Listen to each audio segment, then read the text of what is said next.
एक बार फिर से स्वागत करते हैं आप सभी का सुमन क्लासेस यूट्यूब चैनल पर। दोस्तों, हम लोग इस वीडियो के अंदर क्लास 12 का हिस्ट्री का जो पिछले कई वर्षों के एग्जाम में प्रश्न पूछा गया था उन प्रश्नों को कवर करेंगे। हम लोग पिछले क्लास में वर्ष 2025 के पूछे गए प्रश्न में से कुछ प्रश्नों को देखे थे। देखिए, इसमें से हम लोग पढ़ रहे थे और कुछ प्रश्न को हम लोग कवर कर चुके थे। आगे उसी प्रश्नों को कंटिन्यू करते हैं, ठीक है। संभवतः पिछले क्लास में जो हम लोग पढ़े थे प्रश्न संख्या 10 तक पढ़े थे, जिसमें से कि पूछा गया था कि मौर्यकालीन गुहा अभिलेख कहाँ से मिले। ये प्रश्न पढ़ चुके थे। आगे का जो प्रश्न है, आज का जो प्रश्न, पहला प्रश्न आएगा कि कलिंग युद्ध का वर्णन अशोक के किस शिलालेख में। यही प्रश्न है, अशोक के कलिंग युद्ध का वर्णन इससे संबंधित है। सबसे पहला ये चीज समझना, अशोक जो है, अशोक ये मौर्य वंश का तीसरा शासक था। मौर्य वंश का तीसरा शासक, मौर्य वंश का तीसरा शासक था अशोक। मौर्य वंश का तीसरा शासक था कौन? तो मौर्य वंश का तीसरा शासक था अशोक। और इसी अशोक ने अपने राज्याभिषेक के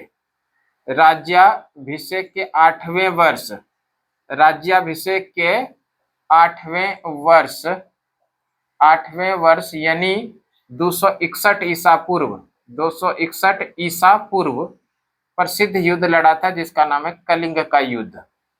कलिंग युद्ध लड़ा था, कलिंग युद्ध लड़ा था, ठीक है। तो यहाँ प्रश्न इस तरह से भी पूछा जाता है, बताइए अशोक राज्याभिषेक के कबवें वर्ष कलिंग युद्ध लड़ा था? तो वो 8वें वर्ष। और किस वर्ष? तो 261 ईसा पूर्व। क्लियर, 261 ईसा पूर्व में अशोक ने कलिंग युद्ध लड़ा था। और ये कलिंग युद्ध जो है, कलिंग की बात करती है, वर्तमान समय का जो कलिंग है, ये उड़ीसा का जो क्षेत्र है, ये वर्तमान का उड़ीसा और उस समय का ये कलिंग हुआ करता था। और इस तरह से कलिंग युद्ध के बाद, कलिंग युद्ध में इस तरह की दर्दनाक रहा सम्राट अशोक के लिए कि इसी कलिंग युद्ध के बाद सम्राट अशोक ने अपने जीवन में कभी भी हथियार नहीं उठाने की प्रतिज्ञा किया। केवल इतना ही नहीं, सम्राट अशोक ने इसी कलिंग युद्ध के बाद उपगुप्त नामक बौद्ध भिक्षु से बौद्ध धर्म की दीक्षा भी ले लिया। यहाँ से प्रश्न पूछा जाता है, किस युद्ध के बाद अशोक ने बौद्ध धर्म ग्रहण किया? तो बौद्ध धर्म जो ग्रहण किया था, बौद्ध धर्म के बारे में जो जानकारी लिया, बौद्ध धर्म का शिक्षा लिया, बौद्ध धर्म किससे लिया था? उपगुप्त नामक बौद्ध भिक्षु से। उपगुप्त नामक बौद्ध भिक्षु, उपगुप्त नामक बौद्ध भिक्षु से, याद रखना है हम लोगों को। उपगुप्त नामक बौद्ध भिक्षु से सम्राट अशोक ने बौद्ध धर्म की दीक्षा लिया था। इतना ही नहीं, केवल बौद्ध धर्म की इन्होंने दीक्षा ही नहीं लिया, बौद्ध धर्म का प्रचार प्रसार भारत के बाहर में भी कराया। इसी क्रम में आप लोग याद रखिएगा, इनके पुत्र का नाम था, यानी अशोक के पुत्र का नाम था महेंद्र। क्या नाम था? महेंद्र। अशोक के पुत्र का नाम था महेंद्र। और इनके पुत्री का जो नाम था, इनके पुत्री का नाम था संघमित्रा। संघमित्रा, पुत्र महेंद्र और संघमित्रा को बौद्ध धर्म का प्रचार के लिए सिंघल भेजा। बौद्ध धर्म के प्रचार के लिए, बौद्ध धर्म के प्रचार के लिए सिंघल, सिंघल यानी श्रीलंका भेजा। सिंघल यानी कहाँ भेजा? श्रीलंका भेजा था, श्रीलंका भेजा था। तो इस तरह का प्रभाव पड़ा। बौद्ध धर्म केवल अपना ही नहीं लिया सम्राट अशोक ने के, और उसके अलावे बौद्ध धर्म का प्रचार प्रसार भी अन्य देशों में कराना शुरू किया। इसी क्रम में सम्राट अशोक के पुत्र का नाम है महेंद्र और पुत्री का नाम है संघमित्रा। पुत्र महेंद्र और पुत्री संघमित्रा को बौद्ध धर्म का प्रचार के लिए सिंघल यानी श्रीलंका भेजा। इतना ही नहीं, इसके आगे भी और पढ़िए। इसी बौद्ध धर्म, गौतम बुद्ध का जन्मस्थली, गौतम बुद्ध का जन्मस्थली, गौतम बुद्ध का जन्मस्थली, गौतम बुद्ध का जन्मस्थली, गौतम बुद्ध का जो जन्मस्थली है वो कहाँ है? तो लुम्बिनी में है। और ये लुम्बिनी कहाँ पर है? तो लुम्बिनी कपिलवस्तु, कपिलवस्तु। और ये कहाँ पर है? कपिलवस्तु ये है नेपाल के अंदर। तो इस लुम्बिनी कपिलवस्तु को सम्राट अशोक ने कर मुक्त कर दिया था।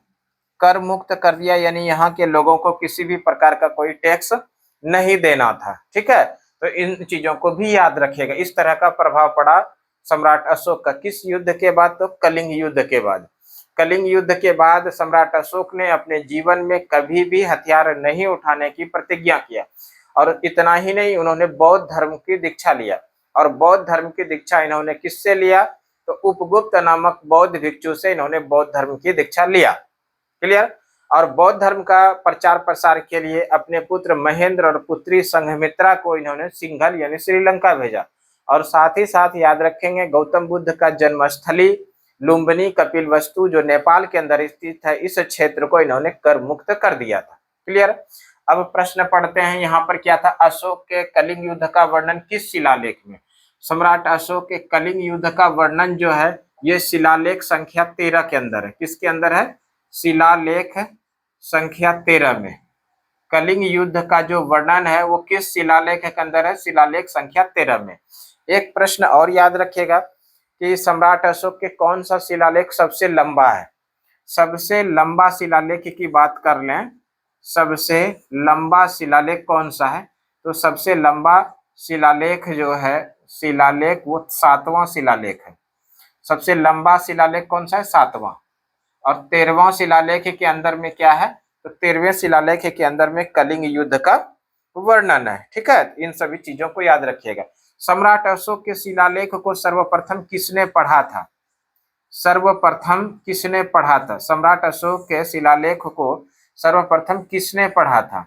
अगर ये प्रश्न रहे कि किसने पढ़ा था तो आप लोगों को याद रखना है जेम्स प्रीशेप। जेम्स प्रीशेप, जेम्स प्रीशेप नामक व्यक्ति ने 1837 में सम्राट अशोक के शिलालेख को सर्वप्रथम पढ़ा था।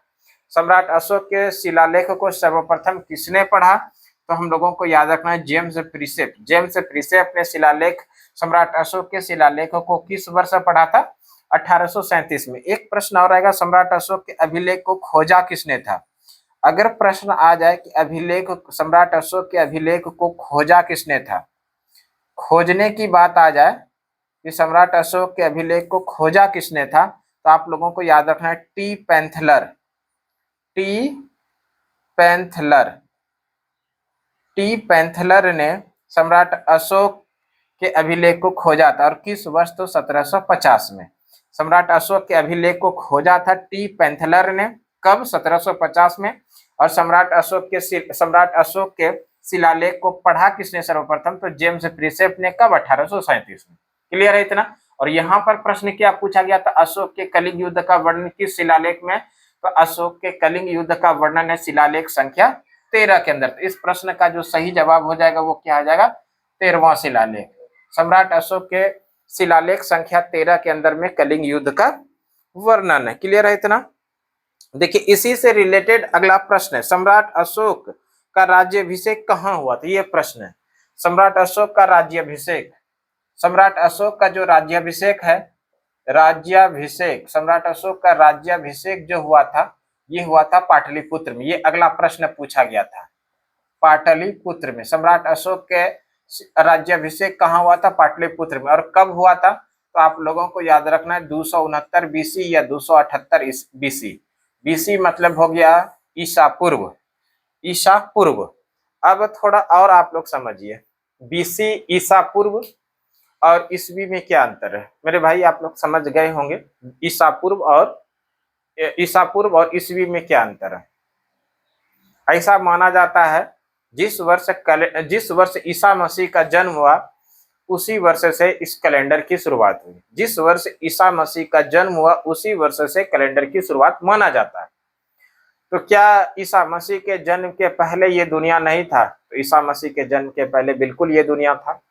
तो ईसा मसीह के जन्म के पहले जितनी भी घटनाएं घटित हुई है, जिसका कि हमारे पास साक्ष्य, जो हम लोगों को पढ़ना है, जो आपके बुक के अंदर है, उन सभी घटनाओं को ईसा पूर्व में पढ़ते हैं। और ईसा मसीह के जन्म के बाद की जितनी भी घटनाएं हैं जिनके बारे में हमको जानकारी है उसको हम लोग ईस्वी में पढ़ते हैं। जैसे यहाँ पर हम लोग पढ़ रहे हैं कि कलिंग युद्ध का वर्णन कब, कलिंग युद्ध कब हुआ? तो 261 ईसा पूर्व, यानी कि अभी जो है ईसा मसीह को जन्म होने में 261 वर्ष बाकी है। तो पीछे जो ईसा मसीह के जन्म के पहले जो जितना भी वर्ष आएगा वो घटते हुए क्रम में आएगा।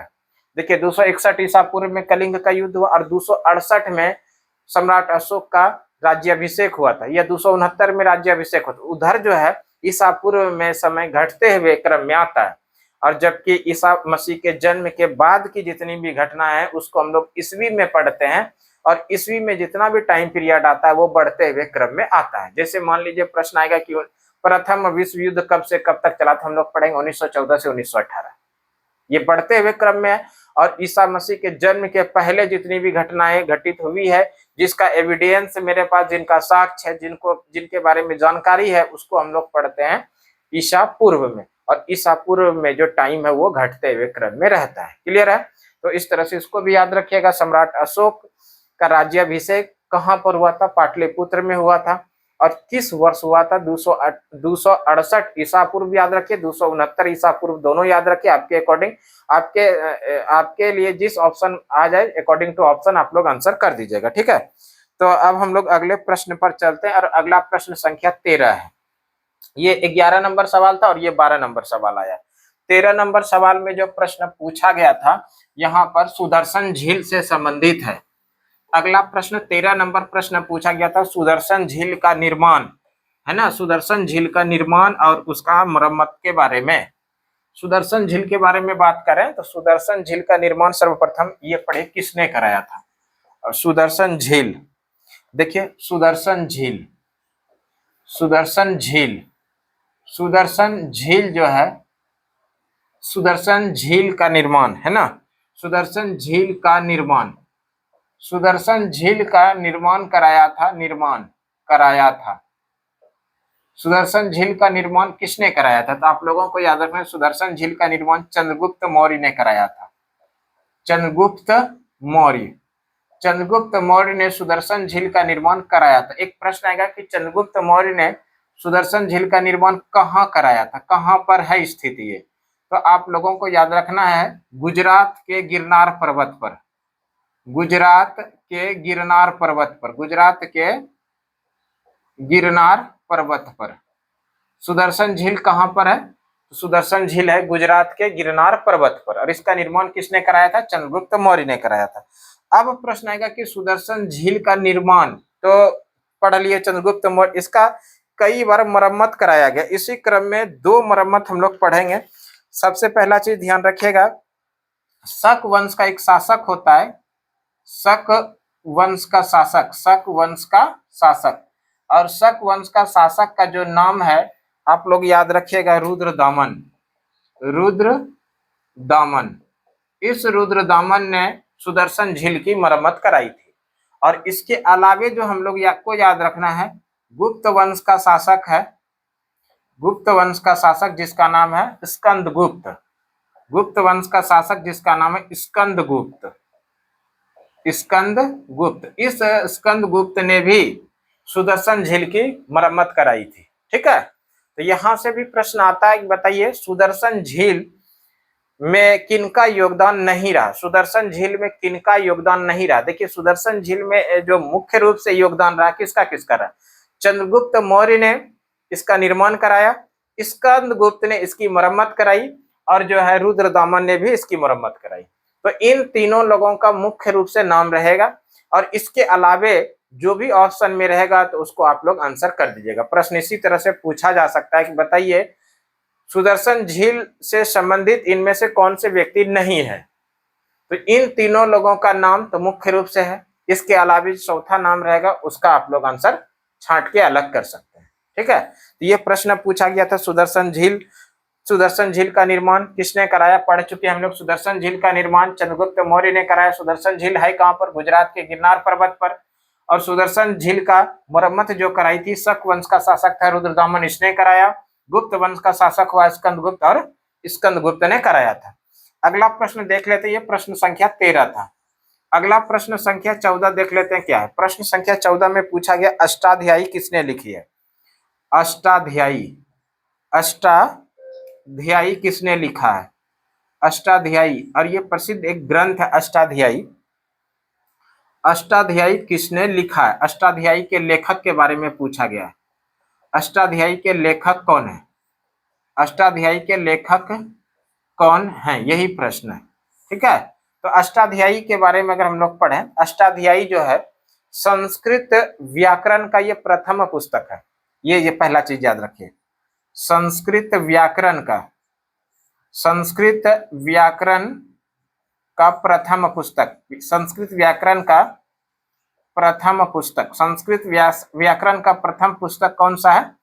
तो संस्कृत व्याकरण का प्रथम पुस्तक है अष्टाध्यायी। और अष्टाध्यायी के जो लेखक हैं, तो याद रखना है हम लोगों को, अष्टाध्यायी के लेखक हैं पाणिनि। अष्टाध्यायी के लेखक कौन है? तो अष्टाध्यायी के लेखक हैं पाणिनि। और यही प्रश्न पूछा गया था, अष्टाध्यायी के लेखक कौन है? अष्टाध्यायी के लेखक कौन है? तो पाणिनि अष्टाध्यायी के लेखक है। ठीक है, इनको आप लोगों को याद रखना है। अब हम लोग अगले प्रश्न की ओर चलेंगे। अगला प्रश्न को पढ़ने के पहले आप लोगों को बताना, एक प्रश्न का जवाब कमेंट में, एक क्वेश्चन का आंसर देना है और जवाब जो देना है वो देना है कमेंट में। आप लोगों को बताना है कि महात्मा बुद्ध या सिद्धार्थ का जन्म कब हुआ था? महात्मा बुद्ध यानी सिद्धार्थ का जन्म कब हुआ था, जिसका जवाब की आप लोगों को कमेंट में देना है। देखिए अगला प्रश्न संख्या 15 होगा और ये 15 प्रश्न संख्या में पूछा गया, दक्कन में मौर्य साम्राज्य के अवशेष पर किसका उदय हुआ?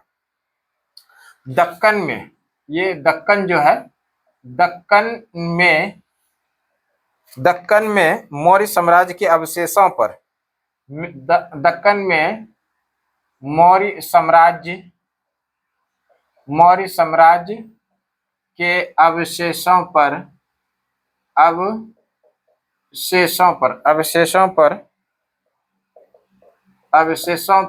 किस वंश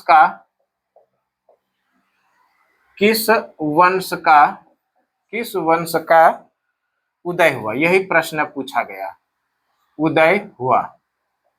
ठीक है, प्रश्न क्या पूछा गया? दक्कन में मौर्य साम्राज्य के अवशेषों पर किस वंश का उदय हुआ? दक्कन में मौर्य साम्राज्य के अवशेषों पर जो उदय हुआ था, ये सातवाहन वंश का हुआ था। किस वंश का? सातवाहन वंश का।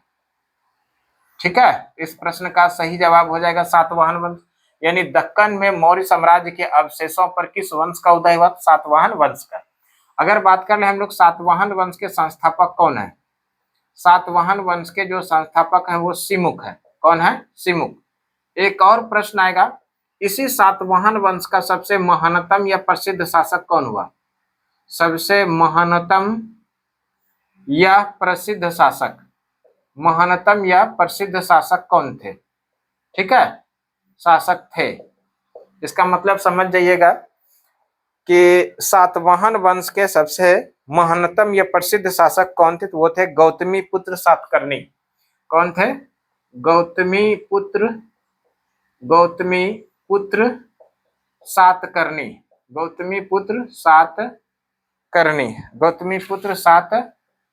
इसको आप लोगों को याद रखना है।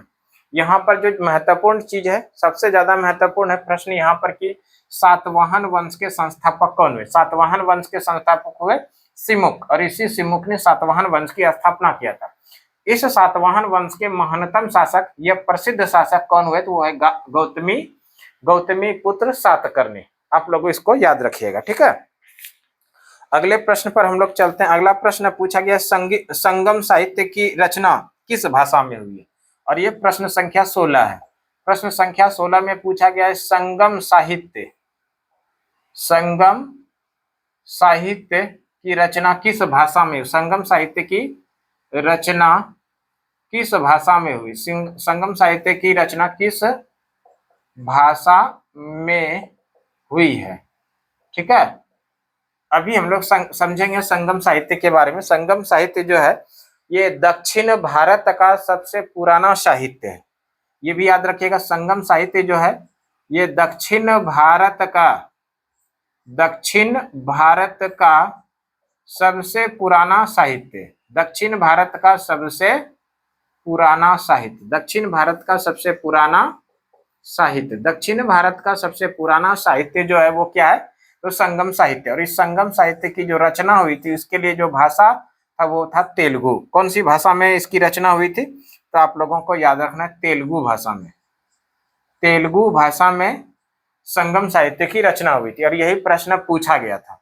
संगम साहित्य जो है दक्षिण भारत का सबसे पुराना साहित्य, दक्षिण भारत का सबसे पुराना साहित्य जो है वो क्या है, संगम साहित्य। और संगम साहित्य की जो रचना हुई किस भाषा में हुई है, ये संगम तेलुगु भाषा में हुआ। अगला प्रश्न देखिए क्या है, अगला प्रश्न संख्या 17 देखते हैं। 17 प्रश्न में पूछा गया है कुमोदी महोत्सव नामक नाटक की रचना किसने की। कुमोदी महोत्सव, कौमुदी महोत्सव, कौमुदी महोत्सव नामक नाटक, कौमुदी महोत्सव है ना, इसको याद रखना है। कौमुदी महोत्सव, कौमुदी महोत्सव नामक नाटक, नामक नाटक की रचना, नामक नाटक की रचना किसने किया है, नाटक की रचना। आप लोग समझ जाइएगा ये प्रश्न पूरा क्या है। आप लोगों के लिए यहाँ पर हम अंडरलाइन ये बॉक्स बना दे रहे हैं, मुख्य यही है कौमुदी महोत्सव। इस कौमुदी महोत्सव नामक नाटक की जो रचना किया गया है, हिंदी भाषा में अलग लोगों ने किया है और संस्कृत भाषा में अलग किया है। आप लोगों को सबसे पहले समझना है संस्कृत में, संस्कृत भाषा में कौमुदी महोत्सव नाटक की रचना किया है विजय भट्टारिका ने, विजय भट्टारिका, विजय भट्टारिका, इसको याद रखिएगा। संस्कृत भाषा में किसने किया है, तो संस्कृत भाषा में किया है विजय भट्टारिका, और इसी को कहा जाता है वजिका, इसी को क्या कहा जाता है, वजिका। और ये जो वजिका है यही ऑप्शन में दिया गया था, ठीक है। कुमोदी महोत्सव नामक नाटक की रचना संस्कृत भाषा में किया है विजय भट्टारिका ने, और इसी को वजिका के नाम से जानते हैं। अगर इसी चीजों को हिंदी की बात कर लें कि कुमोदी महोत्सव नामक नाटक की रचना हिंदी भाषा में किसने किया, तो हिंदी भाषा में रचना जो इसकी रचना हुई थी 1954 में। कब हुई थी, 1954 में हुई। और इसका जो हिंदी भाषा में रचना किया डॉक्टर राम कुमार वर्मा ने, डॉक्टर राम कुमार वर्मा, डॉक्टर राम कुमार वर्मा ने, डॉक्टर राम कुमार वर्मा ने। तो दोनों सवालों को आप लोग याद रखिएगा, ठीक है। कुमोदी महोत्सव, कुमोदी महोत्सव का संस्कृत भाषा में किसने रचना किया है, विजय भट्टारिका ने किया, इसी को वजिका के नाम से जानते हैं। और इसी कौमुदी महोत्सव की रचना हिंदी भाषा में 1954 में किसने किया, डॉक्टर राम कुमार वर्मा ने किया है। तो इस तरह से ये इस सवाल हो गया, ठीक है। अब हम लोग अगले प्रश्न की ओर चलते हैं। अगला प्रश्न देखते हैं क्या। अगला प्रश्न जो पूछा गया था वो गुप्त वंश से संबंधित है, और एक सवाल का जवाब आप लोगों को पिछले इस प्रश्न को पढ़ने के पहले हम लोग पूछे थे। महात्मा बुद्ध, जिसको हम लोग सिद्धार्थ कहते थे, बचपन का नाम सिद्धार्थ है, इस महात्मा बुद्ध का जन्म कब हुआ था। आप लोग अभी तक इसका जवाब नहीं दे पाए हैं। महात्मा बुद्ध यानी सिद्धार्थ का जन्म हुआ था 563 ईसा पूर्व। कहाँ पर हुआ था, कपिलवस्तु लुम्बिनी, जो कि नेपाल के अंदर स्थित है, ठीक है। अगला प्रश्न देखिए, अगला प्रश्न पूछा गया है किस शासक का शासनकाल यानी किस वंश का शासनकाल चरमोत्कर्ष पे था, है ना, ऐसा प्रश्न पूछा गया है। किस शासक का, किस शासक का शासनकाल, किस शासक का शासनकाल, किस शासक का शासनकाल, किस शासक का शासनकाल गुप्त काल का, गुप्त काल का चरमोत्कर्ष था, ऐसा प्रश्न पूछा गया, चरमोत्कर्ष था। यानी कि ये जो प्रश्न आया, ऐसा प्रश्न आया कि भारतीय इतिहास में गुप्त वंश का जो शासन काल रहा, गुप्त वंश के शासन काल में सबसे ज्यादा जो व्याख्या हुआ, सबसे ज्यादा जो प्रचलित हुआ, सबसे ज्यादा जो माना इसका विस्तार हुआ, वो किसके शासन काल में, गुप्त वंश के शासक के शासन काल का प्रसिद्धि सबसे ज्यादा जो मिला वो किनके शासन काल को, ठीक है, यही प्रश्न है। तो सबसे पहला चीज जो हम लोगों को यहाँ पर जानना है वो जानना है गुप्त वंश के संस्थापक, गुप्त वंश के संस्थापक, गुप्त वंश का संस्थापक कौन था। गुप्त वंश के संस्थापक के बारे में बात करें तो गुप्त वंश के जो संस्थापक थे वो थे श्रीगुप्त, श्रीगुप्त, गुप्त वंश के संस्थापक कौन हुए, श्रीगुप्त। और अगर बात कर ले, ये जो गुप्त वंश है भारतीय इतिहास का स्वर्ण युग के नाम से जानते हैं गुप्त वंश को। भारतीय इतिहास में, भारतीय इतिहास में, भारतीय इतिहास में स्वर्ण युग के नाम से जानते हैं, ठीक है। भारतीय इतिहास में स्वर्ण युग के नाम से जानते हैं। प्रश्न पूछा जाता है, बताइए इनमें से किस वंश के शासन काल को स्वर्ण युग के नाम से जानते हैं। तो हम लोग सीधा सीधा आंसर करेंगे गुप्त वंश। गुप्त वंश का जो शासन काल रहा है इसको स्वर्ण युग के नाम से जानते हैं। क्लियर है इतना। अब हम लोग आते हैं प्रश्न पर, किस शासक का शासन काल गुप्त काल का चरमोत्कर्ष अर्थात ये है चंद्रगुप्त द्वितीय। चंद्रगुप्त द्वितीय, चंद्रगुप्त द्वितीय जो है इसी को विक्रमादित्य के नाम से जानते हैं। विक्रमादित्य, विक्रमादित्य या चंद्रगुप्त द्वितीय का जो शासन काल रहा था, पूरे गुप्त वंश के शासन काल में सबसे ज्यादा चरमोत्कर्ष पे किसका शासन काल रहा? तो चंद्रगुप्त द्वितीय का रहा। चंद्रगुप्त द्वितीय के शासन काल में ही भारतीय इतिहास में पहली बार नवरत्न था। भारतीय इतिहास में पहली बार नवरत्न है ना, इसको याद रखिएगा। भारतीय इतिहास में पहली बार नवरत्न, भारतीय इतिहास में पहली बार नवरत्न, पहली बार नवरत्न था। नवरत्न था। नवरत्न क्या था? 9 लोगों का एक समूह था जो अलग अलग क्षेत्रों में बहुत ज्यादा उनको व्याख्या था, माना उसको एक्सपर्ट थे वो। अलग कोई गीत गाने में बहुत ज्यादा एक्सपर्ट थे, किसी को लेखन कला में बहुत ज्यादा एक्सपीरियंस था। वैसे 9 लोगों का वो समूह था जिसको कि नवरत्न कहा जाता है। ये सवाल आप लोग निश्चित रूप से याद रखिएगा। भारतीय इतिहास में पहली बार नवरत्न किनके दरबार में था? तो भारतीय इतिहास में पहली बार जो नवरत्न था वो चंद्रगुप्त द्वितीय के दरबार में था। और अगर इसी सवाल में पूछा जाए मुगल काल में, ठीक है, अगर मुगल वंश के बारे में पूछा जाए, मुगल काल में नवरत्न किसके दरबार में था? मुगल काल की बात कर लिया जाए तो मुगल काल में नवरत्न जो था वो अकबर के दरबार में था। ठीक है, इसको भी याद रखिएगा। मुगल काल में नवरत्न किसके दरबार में था? तो अकबर के दरबार में। देखिए, एक है अष्टदिग्गज, अष्टदिग्गज, और अष्टदिग्गज के बारे में बात करें तो अष्टदिग्गज जो था इसमें 8 लोगों का समूह था, और ये जो नवरत्न है इसमें 9 लोगों का समूह था। अष्टदिग्गज किसके शासन काल में था? तो आप लोगों को याद रखना है कृष्णदेवराय के शासन काल में। कृष्णदेवराय, कृष्णदेवराय के समूह में, कृष्णदेवराय के शासन काल में 8 अलग अलग लोगों का समूह था जिसको अष्टदिग्गज कहा जाता था। ठीक है, यहां से भी प्रश्न आ जाता है, बताइए किनके शासन काल में अष्टदिग्गज था? तो अष्टदिग्गज हुआ किनके शासन काल में? कृष्णदेवराय के दरबार में। और एक है अष्टप्रधान, अष्टप्रधान, और अष्टप्रधान के बारे में अगर हम लोग बात करें तो अष्टप्रधान जो था ये शिवाजी के शासन काल में था। शिवाजी के शासन काल में, ठीक है, शिवाजी के शासन काल में था अष्टप्रधान। तो यहाँ पर देखिए हम लोग क्या क्या पढ़े। भारतीय इतिहास में पहली बार नवरत्न किनके दरबार में?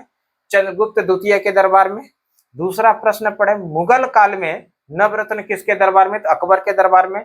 अष्टदिग्गज किसके शासन काल में था? तो अष्टदिग्गज जो है कृष्णदेवराय के शासन काल में था। अष्टप्रधान किनके शासन काल में थी या अष्टप्रधान किनके समय में था? तो वो शिवाजी के दरबार में था। इतना सारा चीज पढ़े। प्रश्न पूछा गया था किस शासक का शासनकाल गुप्त काल का चरमोत्कर्ष कहा जाता है? तो वो है चंद्रगुप्त द्वितीय। चंद्रगुप्त द्वितीय जिसको विक्रमादित्य के नाम से जानते हैं, इन्हीं का शासनकाल पूरे गुप्त वंश में चरमोत्कर्ष पे रहा था। वैसे अगर गुप्त वंश के संस्थापक की बात करें तो गुप्त वंश का संस्थापक कौन थे? श्रीगुप्त थे। इतना सारा सवाल इसी से मिला। अगले प्रश्न पर हम लोग चलेंगे। देखिए, अगला प्रश्न पूछा गया महरौली का लौह स्तंभ किस काल का है? ठीक है, महरौली इसी से संबंधित है। और यहाँ पर पूछा गया ये महरौली का लौह स्तंभ, महरौली याद रखिएगा, महरौली अगला प्रश्न है। और ये प्रश्न संख्या जो है आप लोगों के लिए होगा 19 नंबर प्रश्न, और ये था 18 नंबर प्रश्न। महरौली का लौह स्तंभ, महरौली का लौह स्तंभ, महरौली का लौह स्तंभ किस काल का है? किस काल का है? ये प्रश्न पूछा गया। महरौली का लौह स्तंभ किस काल का है? ठीक है, इसका जवाब भी हम लोग देखेंगे। महरौली का लौह स्तंभ पहले है कहाँ पर, इसको समझिए। महरौली का लौह स्तंभ वर्तमान समय में दिल्ली में है। कहाँ पर है? तो याद रखिएगा, महरौली का लौह स्तंभ वर्तमान समय में कहाँ पर है? दिल्ली में, दिल्ली के अंदर है। और ये जो है महरौली का लौह स्तंभ किस काल का है? ये गुप्त काल का है, यह गुप्त वंश का। ये किस वंश से संबंधित है? गुप्त वंश से। और अगर शासक का नाम पूछा जाए, किस शासक से संबंधित है, तो चंद्रगुप्त द्वितीय। चंद्रगुप्त द्वितीय, चंद्रगुप्त द्वितीय। अभी जो हम लोग पढ़े चंद्रगुप्त द्वितीय, जिसको विक्रमादित्य के नाम से जानते हैं, इसी विक्रमादित्य या चंद्रगुप्त द्वितीय से संबंधित है महरौली का लौह स्तंभ। ठीक है, तो महरौली का लौह स्तंभ कहाँ है? दिल्ली में, नई दिल्ली में है। किस वंश से संबंधित है? गुप्त वंश से संबंधित है। और शासक का नाम पूछा जाए तो आप लोग आंसर कीजिएगा चंद्रगुप्त द्वितीय। ठीक है, हम लोग अगले प्रश्न की ओर चलते हैं। अगर इतना आप लोग समझ गए तो कुछ ना कुछ कमेंट में जरूर बताइए, कहीं ना कहीं डाउट रहा होगा तो उस डाउट को भी क्लियर करेंगे, लेकिन आप कमेंट में पूछिएगा तभी तो। प्लस टू के अंदर आप लोगों का हिस्ट्री के साथ साथ में और कौन सा सब्जेक्ट है आर्ट्स पेपर के अंदर, वो भी कमेंट में बता सकते हैं। देखिए अगला प्रश्न क्या है? अगला प्रश्न पूछा गया अग्रहार अनुदान किसे दिया जाता था? और ये प्रश्न संख्या 20 है। अग्रहार, अग्रहार, अग्रहार भूमि किसे दिया जाता था? अग्रहार भूमि किसे दान में दिया जाता था? किसे दान में दिया जाता था? दिया जाता था, यही तो प्रश्न है।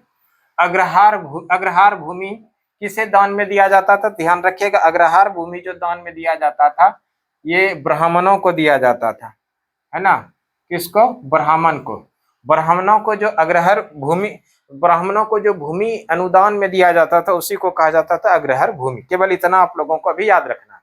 अगले प्रश्न पर चलते हैं। और अगला प्रश्न, ये प्रश्न संख्या 21 है। प्रश्न संख्या 21 में पूछा गया है कि ऋग्वेद, हाँ ऋग्वेद यानी ऋग्वैदिक काल के बारे में। ऋग्वैदिक काल की अवधि, ऋग्वैदिक काल की अवधि, ऋग्वैदिक काल की अवधि यानी कब से कब तक का जो टाइम पीरियड है, उसको ऋग्वैदिक काल के अंदर पढ़ा गया है। ठीक है, ऋग्वैदिक काल की अवधि। सबसे पहले आप लोगों को समझना पड़ेगा वैदिक काल। वैदिक काल, वैदिक काल का जो टाइम पीरियड है, वैदिक काल का जो टाइम पीरियड है, यह है 1500 से लेके 600 ईसा पूर्व। 1500 से लेके 600 ईसा पूर्व का जो टाइम पीरियड है, यह है वैदिक काल का। और वैदिक काल को दो भागों में विभाजित किया गया आसान करने के लिए इसको। एक तो है ऋग्वैदिक काल, ऋग्वैदिक काल, ऋग्वैदिक काल, और दूसरा है उत्तर वैदिक काल। दूसरा क्या है? उत्तर वैदिक काल, उत्तर वैदिक काल। अब यहाँ पर आप लोग ऋग्वैदिक काल के बारे में बात करें तो ऋग्वैदिक काल 1500 से लेके 1000 ईसा पूर्व जो है, 1500 से लेके 1000 ईसा पूर्व जो है, ये टाइम पीरियड है ऋग्वैदिक काल का। और 1000 से लेके 600 ईसा पूर्व जो है, इसका जो टाइम पीरियड है, ये है उत्तर वैदिक काल का। ठीक है, यहाँ पर प्रश्न जो पूछा गया था कि ऋग्वैदिक काल की अवधि, ऋग्वैदिक काल की अवधि है 1500 से 1000 ईसा पूर्व। ये आंसर इसका क्या आ जाएगा? 1500 से 1000 ईसा पूर्व। 1500 से 1000 ईसा पूर्व का जो टाइम पीरियड है, ये किसके अंदर है? तो ऋग्वैदिक काल के अंदर है। ठीक है, और उत्तर वैदिक पूछा जाए तो उत्तर वैदिक कितना हो गया? तो 1000 से 600 ईसा पूर्व। और पूरा वैदिक काल के बारे में पूछा जाए तो वैदिक काल हो गया 1500 से लेकर 600 ईसा पूर्व। 1500 से लेकर 600 ईसा पूर्व, 1500 ईसा पूर्व से 600 ईसा पूर्व का जो टाइम पीरियड है, यह है वैदिक काल का। और इस वैदिक काल को आसान बनाने के लिए दो पार्ट में विभाजित किया गया है। ऋग्वैदिक काल जिसका टाइम पीरियड है 1500 से लेके 1000 ईसा पूर्व, और दूसरा जो है उत्तर वैदिक काल, इसका टाइम पीरियड है 1000 से 600 ईसा पूर्व। क्लियर है इतना? देखिए अगला प्रश्न क्या है। अगला प्रश्न प्रश्न संख्या 22 है। अगला प्रश्न है प्रश्न संख्या 22, और प्रश्न संख्या 22 में पूछा गया है आजीवक संप्रदाय के संस्थापक कौन थे? आजीवक, आजीवक संप्रदाय के संस्थापक, आजीवक संप्रदाय के संस्थापक, आजीवक संप्रदाय के संस्थापक, आजीवक संप्रदाय के संस्थापक जो थे, वो थे मखलीपुत्र गोशाल। ठीक है, कौन थे? मखलीपुत्र गोशाल, मखलीपुत्र गोशाल, मखलीपुत्र गोशाल आजीवक संप्रदाय के संस्थापक थे। और मखलीपुत्र गोशाल से संबंधित और भी फैक्ट हम लोग पढ़ेंगे आगे, अभी प्रश्न आएगा उसमें हम लोग कवर कर लेंगे। अभी केवल आप लोग इतना ही समझिए, आजीवक संप्रदाय के संस्थापक कौन हुए? तो वह मखलीपुत्र गोसाल। सीधा सीधा आप लोगों को आंसर यहाँ पर याद रखना, आजीवक संप्रदाय के संस्थापक कौन हुए? तो वो मखलीपुत्र गोसाल हुए। देखिए अगला प्रश्न पूछा गया, अगला प्रश्न को पढ़ेंगे उसके पहले हम लोग बोर्ड साफ कर लेते हैं और एक प्रश्न आप लोगों को हम यहाँ पर दे रहे हैं। अगला प्रश्न जो है, और आप जवाब निश्चित रूप से देना है कि हम लोग प्रत्येक वर्ष 15 अगस्त को कौन सा दिवस मनाते हैं? कौन सा दिवस, यानी भारत को आजाद हुए, आजादी के रूप में मनाते तो उसको डैश डैश दिवस के रूप में मनाया जाता है। उसका जवाब आप लोगों को कमेंट में देना है, ठीक है। देखिए अगला प्रश्न क्या है, अगला प्रश्न संख्या 23 होगा और प्रश्न संख्या 23 में पूछा गया महावीर ने अपना पहला उपदेश कहाँ दिया था? महावीर ने पहला उपदेश, महावीर ने प्रथम उपदेश कहाँ दिया? प्रथम उपदेश कहाँ दिया था? महावीर स्वामी ने प्रथम उपदेश कहाँ दिया था?